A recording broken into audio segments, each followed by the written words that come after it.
नमस्कार, मी मयुरेश कडो आणि तुम्ही पाहताय वर्ल्ड न्यूज बुलेटिन। या बुलेटिनमध्ये आपण या आठवड्याभरातल्या जगभरातल्या महत्त्वाच्या घडामोडी जाणून घेणार आहोत। सुरुवातीला बातमी आहे ती म्हणजे सिरियावरच्या हल्ल्याची। एका क्षुल्लक कारणावरून दोन देश रणांगणात उतरले। या युद्धाची ठिणगी जगानं लाईव्ह पाहिली। असं नेमकं काय घडलं की युद्धात शेकडो लोक मारले गेले? पहा या विनाशक युद्धाचं क्षुल्लक कारण। टीव्हीवर बातम्या सांगताना ही अँकर जीव वाचवून पळताना दिसते, कारण तिच्या मागे भीषण स्फोट झाला। दिनांक 16 जुलै 2025, वेळ रात्री 8 वाजता, ठिकाण दमास्कस मधील सरकारी टीव्ही जवळ। लाईव्ह बातम्या सुरू होतात आणि काही सेकंदातच संपूर्ण स्टुडिओ हादरतो। अँकर दिमा अबोधान जीवाच्या आकांतानं ओरडत बातम्या सोडून पळून गेली। सध्या ती धक्क्यात असून या भीतीमुळे श्वास घेणंही कठीण झाल्याचं ती सांगते। आता इतक्या विनाशक स्फोटामागचं कारण ऐकून तुम्ही हैराण झाला आणि या देशांचा पोरकटपणा 300 लोकांच्या मृत्यूचं कारण ठरला हे ऐकून तुमच्या संतापात भर पडेल। एका भाजीवाल्याच्या क्षुल्लक भांडणामुळे घडलं इस्रायल सिरियामध्ये युद्ध। होय, तुम्ही जे ऐकलंय ते अगदी खरंय। भाजीवाल्याच्या भांडणामुळे इस्रायल सिरियात युद्ध। साध्या भाजीवाल्याच्या भांडणामुळे इस्रायल आणि सिरियात युद्ध भडकलं आणि या युद्धात 300 लोकांचा नाहक बळी गेला। शेकडो कुटुंब रस्त्यावर आणणाऱ्या या युद्धाला भाजीवाल्यामुळे कशी ठिणगी पडली आणि हे युद्ध कसं भडकलं पाहूया। सुवेदात भाजीवाल्याला चोरांची लुटमार करत मारहाण। लुटमारीनंतर ड्रूज आणि बडोईन समुदाय आमने सामने। हिंसाचार रोखण्यासाठी सिरियन सैन्य रस्त्यावर। इस्रायलचा सुवेदामध्ये सिरियन सैन्यावर हल्ला। ड्रूज समुदायाच्या संरक्षणासाठी हल्ल्याचा इस्रायलचा दावा। सुवेदा हे शहर, त्याची अवघी 7 लाख इतकी लोकसंख्या आहे। तेव्हा ड्रूज सिरियामध्ये सुरक्षित राहतील अशी भूमिका घेत इस्रायलने क्षुल्लक कारणावरून सिरियाच्या गृहयुद्धात नाक खुपसलाय। ड्रूज नागरिकांचं सुरक्षा कवच म्हणून आपली बॉर्डर सुरक्षित ठेवण्यासाठी झालेल्या या युद्धामध्ये मात्र 300 नागरिकांचा हकनाक बळी गेलाय। Bureau report, sound TV Marathi. Iran नंतर आता रशिया विरोधात बलाढ्य देशांनी युती केली आहे। या देशांनी रशिया विरोधात आघाडी उघडली आहे। मात्र हे बलाढ्य देश कोणते आहेत आणि या देशांनी रशियाला घेरण्यासाठी नेमका काय प्लॅन आखलाय पाहूयात या स्पेशल रिपोर्ट मधून। घातक युती, युद्धाची सावली।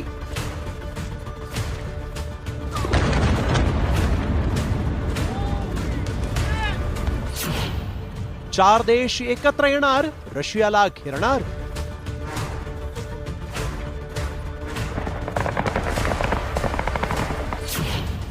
इराण नंतर आता रशिया टार्गेटवर।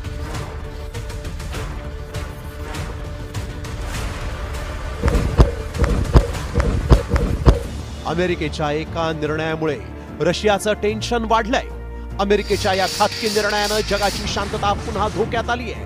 आता ट्रम्प यांनी पुन्हा पुतीन यांच्या विरोधात बाह्य सरसावले आहेत। युक्रेनच्या खांद्यावर बंदूक ठेवून अमेरिका हे युद्ध लढणार आहे। डोनाल्ड ट्रम्प यांनी प्रथमच युक्रेनला घातक शस्त्र पाठवण्यास मान्यता दिलेली आहे। पॅट्रियट डिफेन्स सिस्टीम पासून ते रॉकेट लॉन्चर्स पर्यंत शस्त्रांचा पुरवठा निश्चित करण्यात आलाय। यापूर्वी बायडन सरकारनं युक्रेनला मदत केली होती। सत्तेत आल्यानंतर पहिल्यांदाच ट्रम्प यांनी हा मोठा निर्णय घेतलाय। अमेरिका कोणकोणती शस्त्र युक्रेनला पाठवून रशियाची चिंता वाढवणार आहे पाहूया। Guided multiple rocket launcher system, 155 मिमीच्या घातक artillery shells, Patriot defence system देणार, सुमारे 2500 कोटी रुपयांची शस्त्र। राष्ट्राध्यक्ष झाल्यानंतर ट्रम्प यांनी शांततेसाठी वाटाघाटी करण्याचा प्रयत्न केला, पण झुकतील ते पुतीन कसले। पुतीन यांनी कुठलीही नरमाई न दाखवता युक्रेनवरील हल्ले वाढवले। म्हणूनच आता प्रत्युत्तरादाखल ताकद दाखवलीच जाईल असं म्हणत अमेरिकेनं ही भूमिका स्पष्ट केली। रशियाच्या विरोधात एक मोठी लष्करी आघाडी उभी राहतीये। जवळजवळ 4 बलाढ्य देशांनी रशिया विरोधात नवी आंतरराष्ट्रीय युती केली आहे। हे देश कोणते तेही पाहूया। अमेरिका, ब्रिटन, फ्रान्स आणि कॅनडा। रशिया विरोधात हे 4 देश रणनीती आखतायत। यामुळे रशियाच्या लष्करी तळांवर हवाई हल्ल्याची शक्यता चर्चेत आहे। गेल्या काही दिवसांपूर्वी अमेरिकेनं थेट इराणवर हल्ला चढवत त्यांच्या अणुभट्ट्या उद्ध्वस्त केल्या। त्यामुळे जगातील शांतता धोक्यात आली होती। तर आता नाटो देशांना अमेरिका आपली शस्त्र पुरवून रशियाच्या विरोधात खुल्लम-खुल्ला आघाडी घेतेय। परिस्थिती चिघळवण्याचं काम अमेरिका करत असून त्याचे गंभीर परिणाम भोगावे लागतील असा इशाराच रशियानं दिला। त्यामुळे आता हे युद्ध पेटलं तर ते सुडाचं युद्ध असेल आणि यात पुन्हा जग होरपळून निघेल। ब्युरो रिपोर्ट, साम टीव्ही मराठी। आणि आता बातमी आहे चीनमधून। चीननं पुन्हा एकदा जगाला टेन्शन द्यायला सुरुवात केली आहे। यावेळी चीननं पुन्हा निसर्गाची साखळी बिघडवली आहे। होय, चीननं चक्क मधमाशांना सैनिकी ट्रेनिंग द्यायला सुरुवात केली आहे। काय आहे हा सगळा प्रकार, पाहूयात या रिपोर्टमधून। चीनी सैन्यात मधमाशी सैनिक।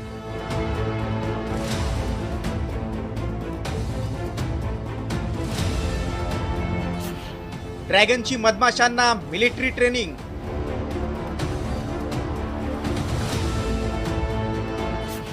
कोरोना आणि माशी ड्रोन नंतर आता मधमाशी सैन्य।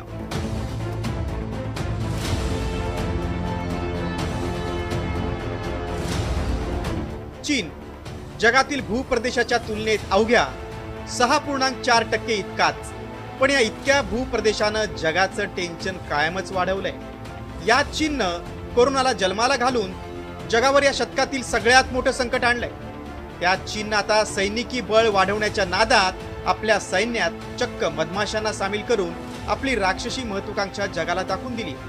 चीननं मधमाशांचा वापर करून शत्रूवरील हल्ल्याची नेमकी काय रणनीती आखली आहे ते पाहूया। मधमाशांची फौज गुप्तहेर बनणार। चीननं ब्रेन कंट्रोलर मशीन बनवली। या डिव्हाइसचं वजन फक्त 74 मिलीग्राम आहे। मधमाशांच्या पाठीवर हे डिव्हाइस लागणार। सूक्ष्म पिन मधमाशांच्या मेंदूत घालून हालचालींवर नियंत्रण ठेवलं जाईल। चीनी आदेशानं या मधमाशा उडणार। बीजिंग इन्स्टिट्यूट ऑफ टेक्नॉलॉजी मधील शास्त्रज्ञांनी मधमाशांवर नियंत्रण ठेवण्यासाठी सर्वात छोटं ब्रेन कंट्रोलर तयार केलंय। हे जगातील सर्वात हलकं ब्रेन कंट्रोलर असून त्यामध्ये मधमाशांना रोबोट सारखं उडवलं जाऊ शकतं। डिव्हाइस मधमाशीच्या पाठीवर बसून 3 सूक्ष्म सुईच्या साह्यानं त्यांच्या मेंदूत लहान छिद्र केली जातात। त्यामुळे मधमाशांमध्ये एक भ्रम निर्माण होतो आणि त्या आदेशानुसार त्या उडू लागतात। चीन म्हणजे कोरोना महामारीचं जन्मस्थान आहे। तैवानवर हक्क आणि भारताच्या सीमा बळकावण्याची दादागिरी चीनकडून होत असते। बनावट औषधं आणि उत्पादनात देखील या देशानं आघाडी घेतली। गरीब देशांना मदतीच्या नावानं कर्ज देऊन त्यांना गुलाम करण्याचा चीनचा प्रयत्न असतो। चीनकडून जगात सर्वाधिक कार्बन उत्सर्जन करत प्रदूषण केलं जाते। हायपरसोनिक मिसाईल आणि माशी ड्रोनची निर्मिती करून चीननं जगाचं टेन्शन वाढवलंय। चीननं आजवर आपल्या हेकेखोर आणि साम्राज्यवादी भूमिकेनं जगाला ताप दिलाय। आपलं लष्करी सामर्थ्य वाढवून जगात हेरगिरी करण्यासाठी चीन्यांनी याआधी एक माशी ड्रोन बनवला आणि आता चक्क मधमाशांचा वापर करून चीन आपल्या ताफ्यात मधमाशांना देखील कामाला लावते। मधमाशा आपल्या मधानं जगाला गोडवा देत आल्यात। असं असलं तरी निसर्गावर वर्चस्व गाजवणारा हा चीनचा जर प्रयोग यशस्वी झाला तर त्याचा परिणाम भविष्यात संपूर्ण जगाला भोगावा लागेल एवढं मात्र खरं। ब्युरो रिपोर्ट, साम टीव्ही।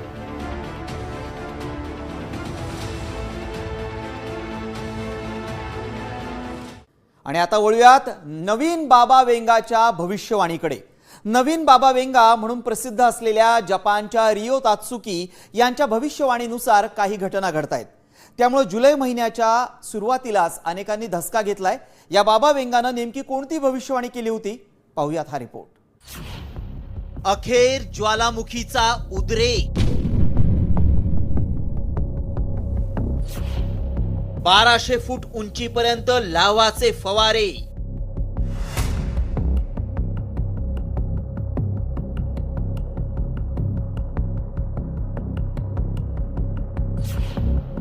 नवीन बाबा वेंगाची भविष्यवाणी ठरली खरी।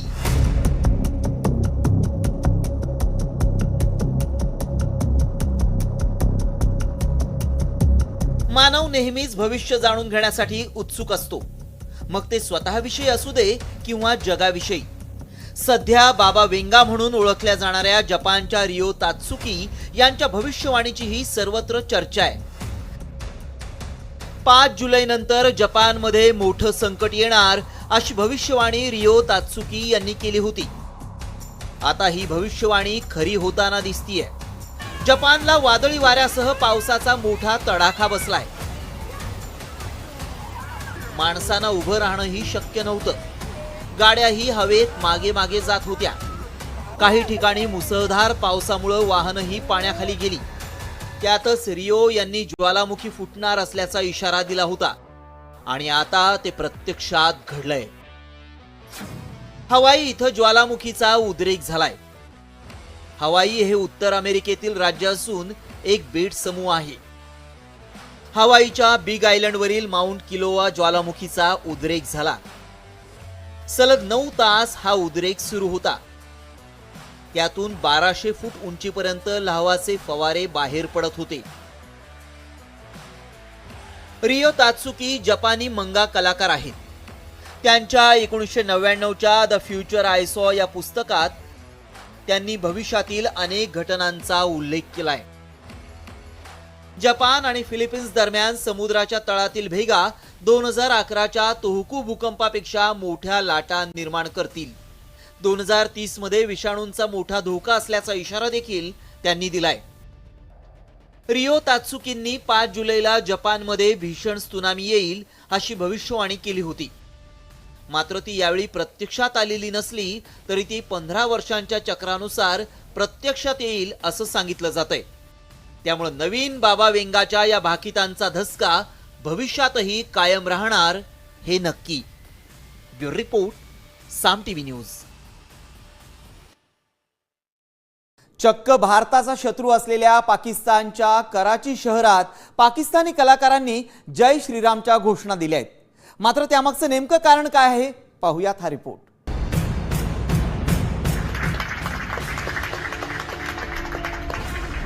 रामायणावरचं नाटक संपलं आणि प्रेक्षकांच्या टाळ्यांनी एकच कडकडाट केला. रंगमंचावरील नाटकाला मिळालेला हा प्रतिसाद पाहून हे नाटक अर्थातच भारतातल्या एखाद्या नाट्यगृहात सादर झालं असावं असं तुम्हाला वाटत असेल. मात्र हे रामायण सादर केलंय थेट पाकिस्तानातील कराचीच्या कला परिषदेत आणि तेही मुस्लिम कलाकारांनी. AI तंत्रज्ञानाचा वापर करत हिंदू धर्मातील महाकाव्य असणारं रामायण पाकिस्तानातील रंगमंचावर सादर केलं गेलंय. पाकिस्तानातील मौज या नाटकाच्या ग्रुपनं दिग्दर्शक योगेश्वर करेरा यांच्या दिग्दर्शनात या नाटकाची निर्मिती केली. नोव्हेंबर 2024 मध्ये या नाटकाचा पहिला प्रयोग झाला. त्यानंतर कराचीत पुन्हा एकदा या नाटकानं प्रेक्षकांची मनं जिंकली. या नाटकाबद्दल दिग्दर्शक योगेश्वर करेरा यांनी काय सांगितलंय पाहूयात.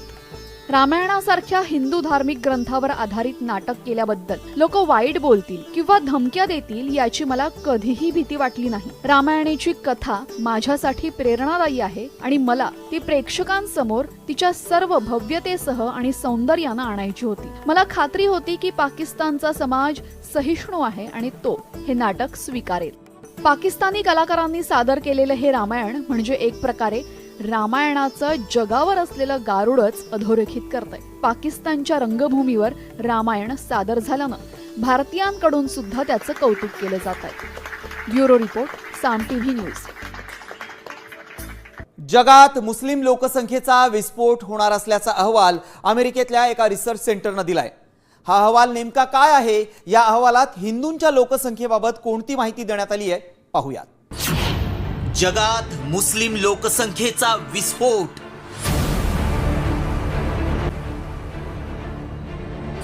देशात हिंदू लोकसंख्या किती?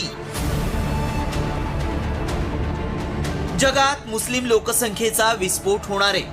कारण 2010 ते 2020 पर्यंत अभ्यास करण्यात आलेल्या एका अहवालानुसार मुस्लिम लोकसंख्येत गेल्या 10 वर्षात 34 कोटींनी वाढ झाली आहे. त्यामुळे इस्लाम हा जगातील सर्वात वेगानं वाढणारा धर्म ठरलाय. अमेरिकेच्या प्यू रिसर्च सेंटरचा अहवाल नेमका काय आहे पाहूया.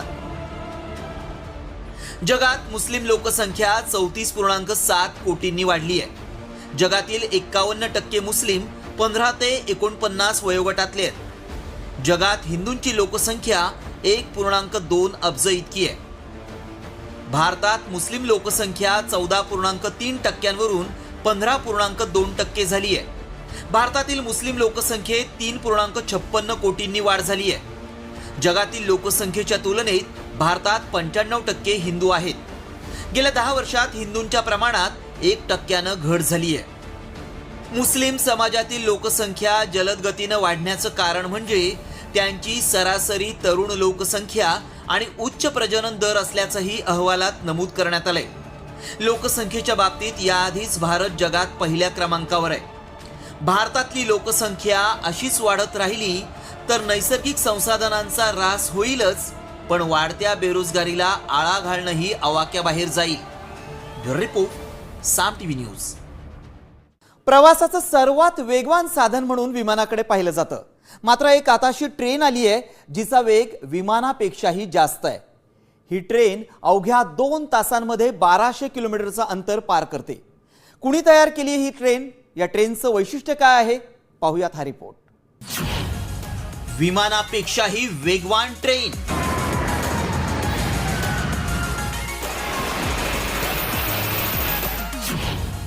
दोन तासात 1200 किलोमीटर अंतर.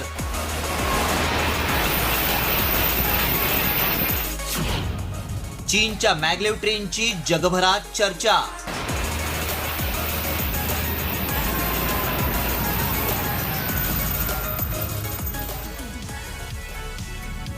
विमानाचा ताशी वेग किती असतो? 400 ते 500 किलोमीटर. व्यावसायिक विमानांचा वेग ताशी 250 ते 300 किलोमीटर इतका असतो. मात्र आता विमानाच्या वेगापेक्षाही जास्त वेगानं धावणारी ट्रेन आली आहे. ऐकून कदाचित तुमचा विश्वास बसणार नाही, मात्र हे अगदी खरं आहे. ही आहे मॅग्लेव ट्रेन. चीननं ही ट्रेन तयार करत संपूर्ण जगाला आश्चर्यचकित केलंय.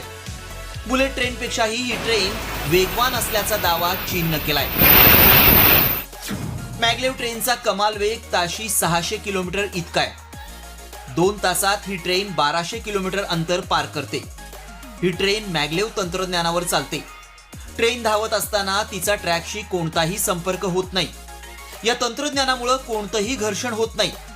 त्यामुळे प्रवास अगदी सुरळीतपणे पूर्ण होतो.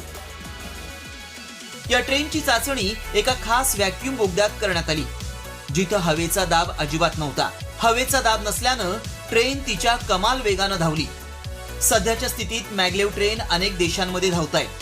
मात्र त्यांचा वेग ताशी फक्त 300 ते 450 किलोमीटर इतका आहे. मात्र चीननं बनवलेली मॅग्लेव ट्रेन ताशी 600 किलोमीटर वेगानं धावणार आहे.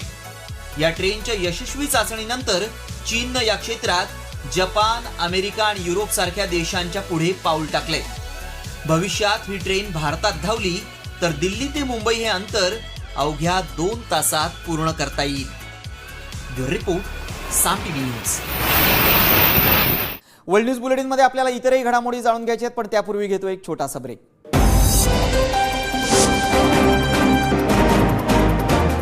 ब्रेक नंतर वर्ल्ड न्यूज बुलेटिनमध्ये आपलं पुन्हा एकदा स्वागत. आता जगभरातल्या इतरही महत्त्वपूर्ण घडामोडी पाहूयात, अर्थात झटपट. बांगलादेशचे संस्थापक बंगबंधू शेख मुजीबुर रहमान यांचं जन्मगाव असलेल्या गोपाळगंजमध्ये बुधवारी हिंसाचार उसळला. यामध्ये 4 जणांचा मृत्यू झालाय. विद्यार्थ्यांच्या नेतृत्वात नॅशनल सिटीजन पार्टीच्या रॅली दरम्यान ही घटना घडली आहे. शेख मुजीबुर यांना मुजीब म्हणून देखील ओळखलं जातं. त्या माजी पंतप्रधान शेख हसीना यांच्या कन्या आहेत. इराकमधील एका शॉपिंग मॉलमध्ये भीषण आग लागल्याची घटना समोर आली आहे. या आगीत 60हून अधिक जणांचा होरपळून मृत्यू झालाय. इराकमधील अलकुट इथल्या एका सुपर मार्केटमध्ये ही दुर्घटना घडली आहे. सोशल मीडियावर व्हायरल होणाऱ्या व्हिडिओमध्ये इमारतीच्या मोठ्या भागाला भीषण आग लागल्याचं पाहायला मिळतंय. लंडनमध्ये अलीकडे जगातील सर्वात महागड्या चीजचा लिलाव करण्यात आला. या चीजची किंमत $42,232 म्हणजे सुमारे 35 लाख रुपये इतकी होती. कॅमेरालेस नावानं हे चीज ओळखलं जातं. हे चीज 10 महिने गुहेत ठेवून विकसित करण्यात आलं होतं. या चीजचं वजन 2.5 किलो असून ते गाईच्या दुधापासून तयार करण्यात आलंय. याचं वैशिष्ट्य म्हणजे ते समुद्र सपाटीपासून सुमारे 5000 फूट उंचीवर असलेल्या लॉस माजोस या गुहेत 10 महिन्यांपर्यंत ठेवण्यात आलं होतं. वर्ल्ड न्यूज बुलेटिनमध्ये वेळ झाली इथंच थांबण्याची. ताज्या बातम्यांसाठी तुम्ही पाहत रहा साम टीव्ही.